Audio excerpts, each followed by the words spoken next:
dëgjoj qurravitjen e ortakëve të Mecës në media, rrjetet sociale e kudo, por edhe ignorancën e disa militantëve që dje çfarë nuk shpikin ata e sot ju vjen keq. Në fakt për çdo të burgosur, në qoftë se keq trajtohet, absolutisht keq trajtuesit duhet mbajnë përgjegjësi ligjore. Duke filluar nga kryeministri i vendit dhe deri te gardiani i burgut. Dua t'ju them këtyre hipokritëve se nuk ju erdhi keq për 17.000 të dënuar politik, burra e gra, për disa mira të përshkatuar, për qindra e mira familje të internuar e dëbuar, madje nuk ju dhan asnjë të drejtë atyre, por Trekëndçi Bermudës ju uzurpoi kompetencat dhe bijve të etërve ju dha çdo mundësi dhe hapësirë në të ashtu quajtur demokraci.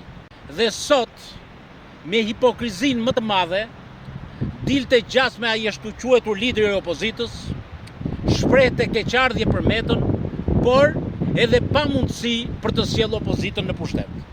Mashtroi gënjejti opozitarët për 6 muaj Urzoj Ramën dhe tani thonte duhet të dali populli të arrzoj diktatorin sepse unë jam thjesht për të mbrojtur votën. Në fakt, deri dje ai thonte Rama na vodhi votën. Sot thonte unë i mbrojta votat, por shqiptarët nuk kanë dalë për të votuar. Unë të bëj thirrje edhe një herë. Boll dhe shkatrove demokracinë shqiptare. Boll rrëmbeve pronat, boll mashtrove shtresat e marginalizuara, njerëzit që vuajtën në diktaturë, edhe ata që po vuajnë sot, por jep dorëheqje, largohu që t'i hapet një mundësi dhe dritë jeshile të bashkohet opozita dhe të rrëzoj këtë klan që po qeverisë sot vendin. Por nuk janë vetëm këta, jeni të dy bashk, jeni të trej bashk. E thënë të vërtetën kur e pash dje në foto zotin Meta, po mendoja se ka qenë një mjek në Librazht, i quajtur i Arshile, dhe ai bënte eksperiment me veten. 6 muaj konsumonte vetëm biskote. Dhe çfarë ndodh me trupin e njeriu? Në fakt nuk ndodh asgjë tjetër, thjesht dobësoheshe dhe bëheshe kockë e lëkurë. Nuk mendoj që zoti Meta bën eksperiment me trupin e vet, por duhet të bëhen analizat, duhet të diagnostikohen dhe mjekët të dalin me një konkluzion. Çfarë problemi ka? Më duket se ka ngushtuar edhe stomakun. Por kjo është një çështje në kuadrin e thashë themeve dhe unë edhe një herë kërkoj nga mjekësia që të japin menjëherë një rezume për shëndetin e zotit Meta, qoftë mendor, qoftë fizik. Dhe të kuptojnë se ku notojnë fëmijët e atyre, në miliarda dollar, ku i kanë pasuritë e lujshme dhe të palujshme. Këtë duhet vërtetoj Spaku dhe normalisht të bëj një gjyq të shpejt brenda procedurave dhe e vërteta të dali në tepsi, e vërteta të dali në shesh, se po dalin ta nihilistët, të ashtu quajtur pedeist dhe po thonë, Erion Velia i dënuar politik, Ilir Meta i dënuar politik. Mbas 30 vjetësh, mbas 40 vjetësh, çfarë do thonë për Sami Dangëllin, çfarë do thonë për Kurt Kolën, çfarë do thonë për Osman Kazazin, çfarë do thonë për ata rilindas kombëtar që shkrin pasurinë për kombin, ndërsa këta shkrin kombin për pasurinë e tyre. Çfarë do thonë? Do thonë që ishin të përndjekur politik këta? Jo më jo, këta bëjnë një skenar të tre. Njëri i pi Goshdës, tjetri Patkojt, tjetri Vesamarin.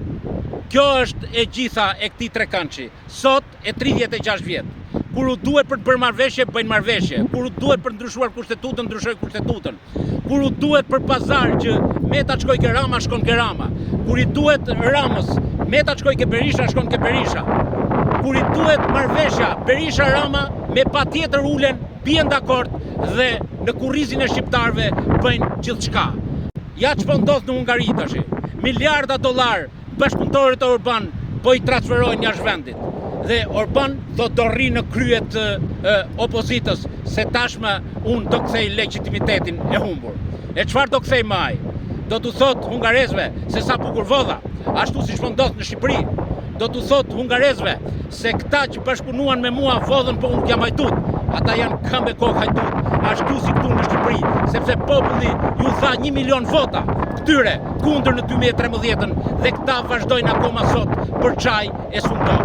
Për çaj e merr fith e kamuflo. Të dashur motra, vëllezër, miq, shok, bashkëpunëtar, ne duhet të largohemi nga Republika e klaneve. dhe të themelojmë Republikën e qytetarëve. Por kjo do një beslidhje, dhe kjo beslidhje nuk do thjesht nuanca politike, por do morali brenda. Dhe duke u bashkuar të gjithë bashkë, do t'u tregoj vendin këtyre që kanë 36 vjet, tallen me ne, tallen me shqiptarët dhe tallen me ndërkombëtarët. E prandaj ata na kanë lënë në mëshirë të fatit.